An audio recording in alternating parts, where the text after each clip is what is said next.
Bien, bueno, pues Isabel Allende, presidente del PRI estatal. Bienvenida a este programa Sin Línea. Muchas gracias, me da mucho gusto poder estar aquí con ustedes y bueno, pues compartir un poco de lo que estamos haciendo, de lo que como trayectoria se ha dado y que nos conozcan un poco más. Pues perfecto, precisamente hablando de la vida y de la trayectoria de Isabel Allende como actualmente presidenta del PRI estatal. De acuerdo a esta trayectoria personal y política, ¿cuál ha sido su línea en la vida? Pues mira, yo descubrí desde que estaba en la prepa, porque creo que lo traía desde antes, pero no lo había hecho de manera consciente, que a mí me apasionaba la política. Para mí esto es algo que de verdad me llama muchísimo la atención. Lo vivo, lo siento y lo hago con gusto y con pasión. Entonces decidí estudiar ciencias políticas, decidí involucrarme en un partido político, escogí que aunque ya había participado antes, desde los 16 años yo empecé en el PRI, escogí seguir en el PRI porque me pareció que era el que mayor congruencia tenía por ideología, por principios. Me gusta servir a mi partido, que me gusta servir a la gente y que me apasiona además el estudio de las relaciones de poder. Soy politóloga y luego hago maestría en Gobierno y Administración, ¿no? Porque bueno, pues hay que estar preparado para poder servir desde cualquier espacio en determinado momento. ¿Cuál ha sido a lo largo de su carrera política su peor fracaso? Yo creo que no ha habido como tal un peor fracaso. Ha habido muchos tropiezos, pero creo que en la política siempre se presentan retos y siempre hay que estar preparados para asumirlos con mucha responsabilidad y para poder salir adelante, para poder sobreponerse en todas circunstancias. Afortunadamente, como dice un dicho, ¿no? En la política realmente nadie muere en ninguno de los momentos en los que pudieran parecer difíciles. Al contrario, ¿no? Yo creo que esos momentos y esos retos nos fortalecen. Cuando se tiene una responsabilidad como la suya, ser presidente del Partido Revolucionario Institucional en Puebla, ser joven, ser bonita, deja a veces pues ahí la expectativa de que es un reto, pero sin tener esas facetas, para cualquier presidente del PRI estatal, ser el presidente del PRI con un gobierno de oposición debe ser un reto. De este esquema, ¿cuál podría identificar como su mayor éxito? Yo creo que definitivamente el haber asumido la responsabilidad del partido, que es un altísimo honor, el lograr que nos den la confianza, los distintos grupos políticos que integran el partido, y que nos dieran la oportunidad de hacerlo. Por primera vez, una mujer, efectivamente he sido la que ha llegado a la presidencia del PRI en el estado más joven, o menor edad, pero creo que eso no debe de ser motivo para estigmatizar. Creo que todos estos años que he trabajado dentro del partido, conozco a la gente que sirve al partido, conozco a mis delegados, conozco a quienes ahí laboran, hemos convivido, hemos compartido mucho y eso ha permitido formar un equipo. ¿Cuál fue el reto de manera más contundente? Pues que este equipo fuera formado por distintos personajes propuestos por todos los distintos grupos que puede haber dentro del partido. Entonces no es llegar con tu propio equipo a un lugar a dar resultados, sino además buscar la manera de consolidar con todos, de encontrar los talentos, las capacidades y sumarlos para poder salir adelante. Creo que eso fue finalmente lo que le dio el éxito, de poder entregar buenos resultados, de poder sobreponernos a todos los pronósticos negativos que había de un proceso electoral en el 2015, en donde daban por hecho que el PRI estaba muerto y que no podía conseguir más de 3 distritos. Entonces, sumando, reconociendo las capacidades y las habilidades de cada uno, escogimos a los mejores candidatos, hicimos un equipo con gente muy profesional que se puso las pilas, que se puso la camiseta y finalmente pues logramos buenos resultados, ¿no? Entonces, ese creo que es el mayor éxito que se puede dar resultados. Isabel, precisamente con estos triunfos, con estas oportunidades que has venido describiendo ahorita, algo que dentro de lo profesional o fuera de lo profesional que tú quisieras cambiar con ese aprendizaje. No, bueno, yo creo que las cosas se han ido dando en cada etapa conforme a lo que también en ese momento pues, se ha podido manejar. Por supuesto que yo te diría hoy que a lo mejor a mí me hubiera gustado ser diputada sabiendo todo lo que hoy sé, porque hubiera podido hacer mucho más. Pero creo que es parte de un crecimiento y creo que después habrá otras oportunidades en la vida que me permitan también aplicar lo que he venido aprendiendo en este tiempo, ¿no? Porque ningún puesto es eterno, todo es temporal, pero siempre debe ser para poder servir desde donde estés, para poder seguir dando resultados y creo que eso lo seguiré haciendo siempre. Bien, en otro tema, ¿ha robado algo alguna vez? Pues no creo tanto Ni un como lápiz, robar. un sacapuntas, No, de niña, así que de repente se le antojó. no recuerdo haber robado, ¿no? Creo que siempre encuentras la forma de pedir las cosas y a veces de salirte con lo que quieres sin necesidad de robarlo, ¿no? Es más fácil conseguirlo. Es más fácil usar otros talentos. Exactamente. ¿Nos podría enumerar sus 5 principales valores en la vida? Yo creo que el valor como tal para enfrentar cualquier situación, honestidad, congruencia y quizá algo que he aprendido a ir ejercitando con el tiempo, ¿no? La tolerancia. Que no ha sido fácil, eso yo creo que ha sido lo que más trabajo me ha costado ir aprendiendo, pero creo que hoy puedo decir que es un valor que a mí me ha servido mucho, que me ha permitido seguir creciendo.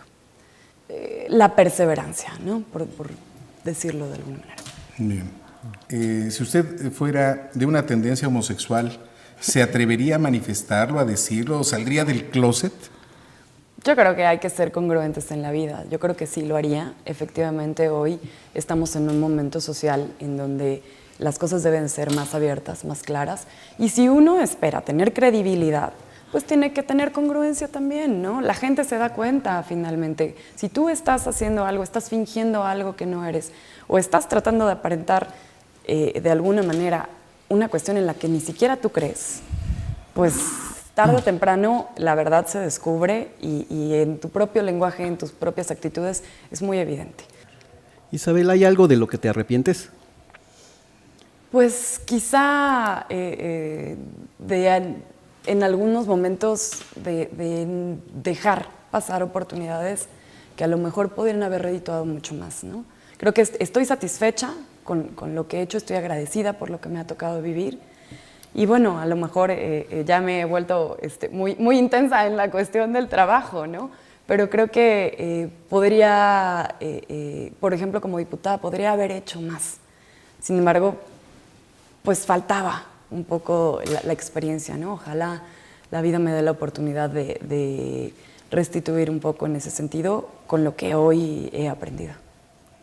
Bien, siendo tan joven, ¿le ha sido difícil dirigir al PRI en las circunstancias de Puebla?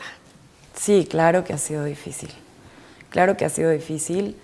Ha sido todo un reto. Ha sido un tema al interior de mucho diálogo, también de escuchar mucho a todos quienes están dentro del partido. ¿Qué expectativas había respecto del PRI? Pero también de ser congruente, porque a nivel nacional pues nosotros tenemos una línea muy clara, muy directa, y que solo haciendo ese equipo, solo dando la inclusión, pues se pueden dar resultados. En ese sentido, pues desde luego, ha sido un trabajo muy demandante, de tiempo completo. ¿Sientes que has podido restaurar las profundas divisiones del partido aquí en Puebla? Creo que hemos ido madurando todos de algún modo y hemos ido entendiendo que cada quien tiene su capacidad, su experiencia y que las tenemos que conjuntar. Que además esto no es un tema patrimonialista. El partido no pertenece a una persona o a un grupo. Esto es un tema de darle resultados a la ciudadanía. Y mientras le demos resultados, nos seguirán dando la confianza como partido para poder seguir estando en el gobierno. Finalmente, el objetivo de un partido pues, es llegar a ser gobierno. Y siendo gobierno, mantenerse en el gobierno.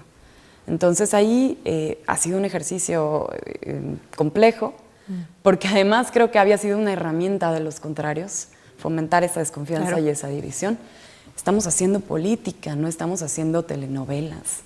Entonces pesa mucho más lo que podemos ofrecer como proyecto que lo que podamos inventar de entre nosotros, de lo que pueda haber como en los distintos caracteres personales.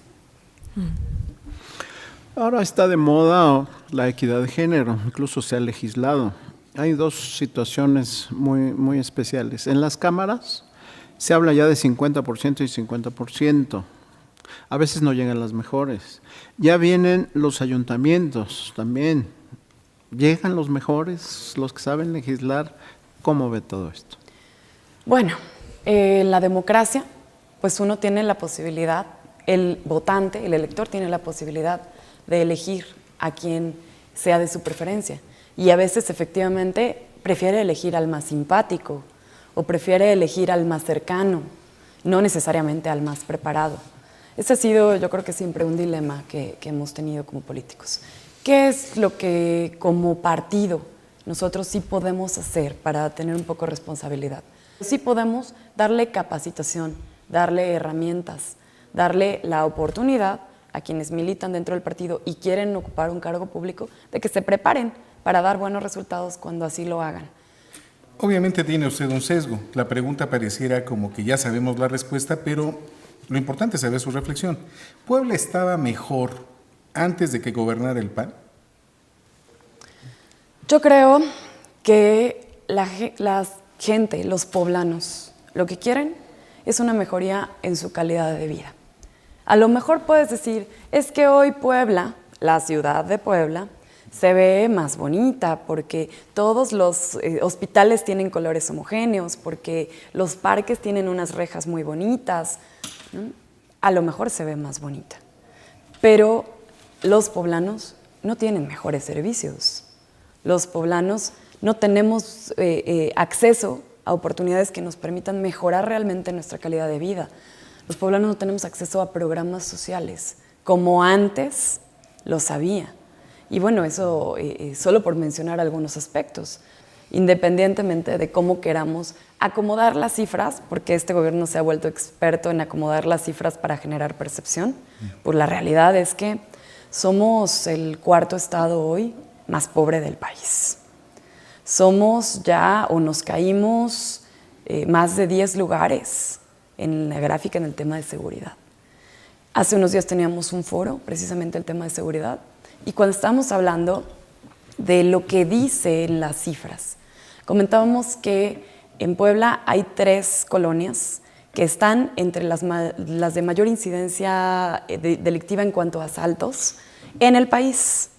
Y cuando empezamos a comentar qué colonias eran, que es La Margarita, que es desafortunadamente toda esa zona que está alrededor de la Facultad de Medicina de la UAP, cuando lo empezamos a comentar, la gente que estaba en el foro, el público, empieza a levantar la mano. También en San Manuel, también aquí. Entonces, ahí es cuando uno realmente se preocupa. Y eso, si nos vamos todavía más a fondo, ya en un análisis político, pues bueno, Puebla ya se convirtió a nivel nacional en el estado donde más linchamientos se han cometido en lo largo del año. ¿Por qué los linchamientos? Porque la gente no se siente segura. Entonces decide tomar acciones. Y todo aquello que ve extraño le causa temor. Y ese temor, al saber que la autoridad no está actuando como debería, se traduce en violencia. Lamentable, pero es la realidad que vivimos hoy. Sí. Bueno, Isabel, a raíz de lo que acabas de analizar, bueno, Rafael Moreno Valle finalmente fue un expriista. ¿Él aprendió mañas en el PRI? Sí, claro. Desde luego que aprendió mañas y además es un excelente operador electoral. Simplemente a veces creo que las mañas que aprendió las ha llevado a excesos que no deben de ser tolerables bajo ninguna circunstancia y que nosotros nos hemos dado la tarea de evidenciar y de poner sobre la mesa, ¿no? ¿Qué de bueno y qué de malo ve en el gobierno actual de Rafael Moreno Valle? Yo creo que ha hecho una inversión en infraestructura interesante. sabiendo que además los recursos, el 80% de los recursos que ha invertido en infraestructura provienen del gobierno federal, ¿no? Que eso es algo que a veces no lo dice. Es una inversión que muy seguramente un priista no hubiera hecho, porque hubiéramos privilegiado los temas sociales. Esta infraestructura pues quedará para la posteridad y nos permitirá regresar y retomar el rumbo para ver los temas sociales. Eso se lo reconocemos, ¿no? ¿Qué es lo malo? Pues ha pasado por encima de los derechos ciudadanos, de los derechos humanos, de los derechos políticos de muchas personas. Y así no se debe gobernar. Creo que debe haber un diálogo, debe haber un consenso y debe haber una posibilidad de entender que los demás pueden pensar distinto, pero vivimos en el mismo estado y vamos a seguir viviendo aquí. Y cuando se termine el poder, pues quienes estamos en este momento aspiramos a seguir viviendo aquí. Yo me imagino que él no tiene eso en mente porque ha hecho mucho daño a mucha gente. El PRI ya seleccionó a su candidata para el gobierno del Estado, pero en los corrillos políticos, en los medios, en muchas partes se habla de división en el PRI, de traiciones. ¿Cómo ve eso? ¿Afectará a la candidata? ¿No afectará? ¿Se podrá doblegar? No, yo creo que ha tenido la capacidad de dialogar con todos. A veces los poblanos tenemos una costumbre, ¿no? Los políticos poblanos, de querer mandar a través de columnas mensajes que no necesariamente correspondan a la realidad o no necesariamente vayan a ser así, pero es una mala costumbre que se ha practicado desde hace mucho tiempo. No la comparto. Yo no lo hago, ¿no? Creo que es mejor hablar las cosas con claridad y de frente. Pero es parte de la cultura política tradicional que se venía teniendo hasta hace poco. Desafortunadamente, quienes leen esas columnas, pues no necesariamente tienen la información para interpretar el mensaje. Lo que ellos ven es un golpeteo, una división, temas que a lo mejor pudieran parecer irreconciliables, cuando lo que pasa al interior pues realmente es esa cuestión de la llamada de atención para tener un diálogo, para poder ir sentando una estrategia y para que cada quien encuentre un espacio desde donde se sienta cómodo para poder contribuir a ganar. Perdón, las actitudes de Javier López Zavala no reflejan ni columnas, ni dichos, ni nada. Son hechos contundentes. Sí, sin embargo, cuando hemos tenido la oportunidad de platicarlo en corto, en privado, por decirlo así, su manifestación ha sido con el interés de abonar, pero también un poco con la intención de pedir pues, que se le reconozca el trabajo que él ha hecho. Y con justa razón, porque lleva 8 años recorriendo el Estado, lo conoce. Aquí no aplica el dicho aquel famoso entre los políticos, el que bailó ya se debe de sentar. Yo creo que todavía él puede aportar, sin duda. ¿En dónde se ve usted en 10 años con esta trayectoria, con este perfil que usted marca? ¿En dónde me veo? Pues mira, yo quisiera seguir en algún espacio desde donde pueda seguir sirviendo a mi Estado, desde donde pueda seguir contribuyendo a generar mejores políticas públicas para Puebla. Ahora que vamos pues iniciando ya el proceso electoral, vamos a ir a las urnas, etcétera, los poblanos, tú como líder de partido, ¿cómo sientes a la sociedad poblana? ¿Cómo sientes que la sociedad poblana va a llegar ese día a entregar su voto? Yo siento que hay cierto descontento, que no se ha querido decir, que no se ha querido manifestar de manera tan abierta. Pero pues por supuesto que la sociedad poblana se da cuenta de que se han cometido injusticias durante este gobierno. Efectivamente, ¿no? Volvemos al mismo tema. Pueden decir, es que está bonito las obras que se construyeron, pero ¿realmente son útiles? ¿Realmente son necesarias? ¿Realmente han cambiado en algo para quienes realmente debía haber sido un impacto. Llegamos a algún lugar y ponía las bocinas, ponía un poco de música, empezaban a llamar por micrófono. Decía, pues es que no se junta mucha gente. No, porque ya no son los tiempos de los meetings, porque la gente ya no quiere salir tanto a la fiesta, ¿no? A los priistas nos gusta, pero a la ciudadanía no necesariamente.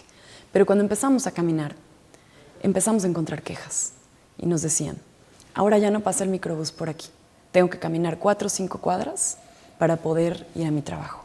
O la señora que se subía al micro para vender los taquitos, para vender las semitas, para vender los sándwiches, me decía, ya no puedo porque no puedo caminar con una canasta las 7 cuadras que tengo que caminar. Y aunque lo hiciera, cuando llegue al Metrobús no me van a permitir subirme a vender. Son detalles muy simples en los que a veces no reparamos, ¿no? ¿O qué hacen las personas de la tercera edad que quieren ir al médico y que viven en la zona metropolitana cuando ya no pasan los microbuses? No tienen para pagar un taxi. Tienen que pedir ayuda, tienen que encontrar a alguien que los lleve. Esos detalles son con los que viven las familias poblanas en la capital.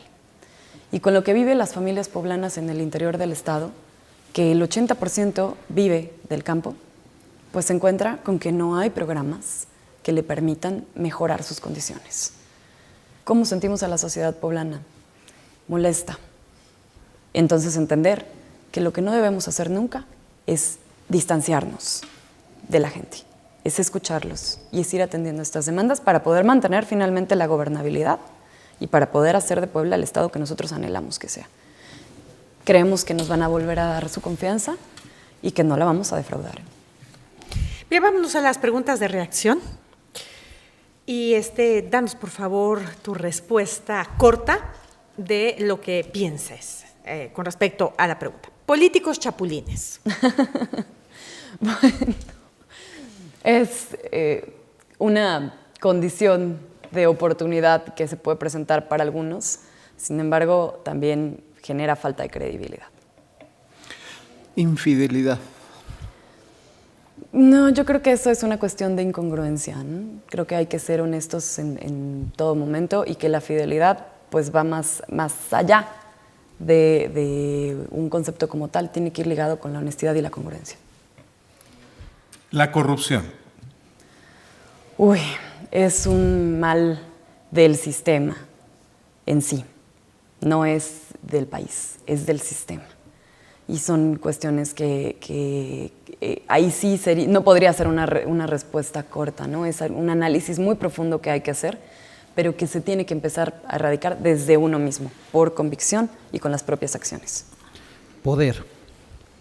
Poder. Bueno, para mí el poder ha sido un objeto de estudio, porque soy politóloga. Ha sido un esquema de intereses, porque así se mueve finalmente, pero ha sido también una herramienta a través de la cual uno puede llegar para poder poner en práctica las ideas, los proyectos. Metrosexual.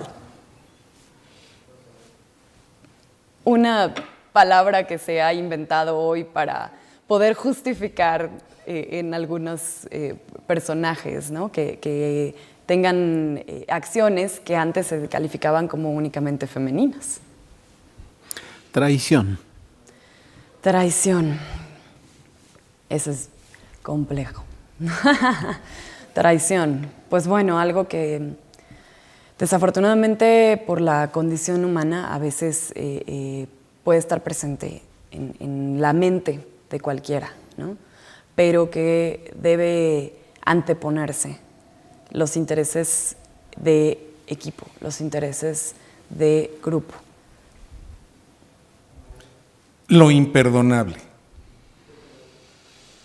Lo imperdonable, la mentira. Personaje con el que te identifiques, sea real o de ficción.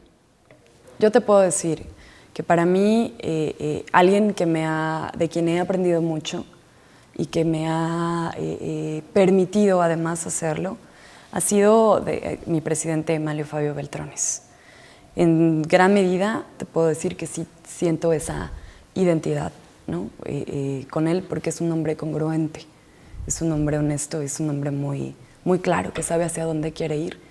A lo mejor en su caso a la reina Isabel, a lo mejor en su caso incluso hasta Margaret Thatcher, ir siguiendo su historia de vida, cómo hay que anteponerse a los retos y cómo el ser mujer pues no es un obstáculo nunca para poder dar resultados. ¿Héroe real o de ficción? Puede ser histórico.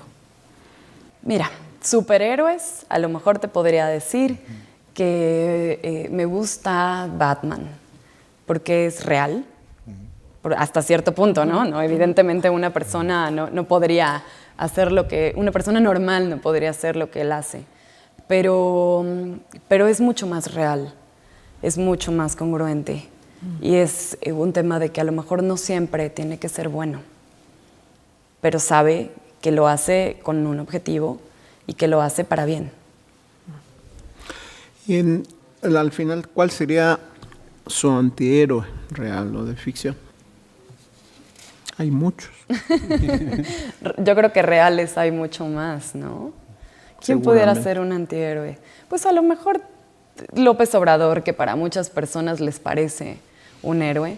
La realidad es que López Obrador es un politólogo. El señor es un personaje. Y ese personaje a muchos les parece una especie de predicador que les puede dar la respuesta a muchas de sus acciones, ¿no? A muchas de sus expectativas. La realidad es que es un hombre con poca congruencia, que le miente a la gente porque les vende un futuro que él no podría cumplir cuando llegara al poder, pero que bueno, cuando uno es oposición se puede dar ese tipo de lujos de ser un tanto irresponsable y hacerle creer a la gente que cierto tipo de políticas socialistas, populistas, pueden funcionar. Aunque cuando llegas a la realidad y lo comparas con el presupuesto, con las herramientas y con todo, pues esa realidad no existe, ni aquí ni en ningún otro lado. Isabel Allende, muchas gracias por la entrevista. Gracias. Gracias.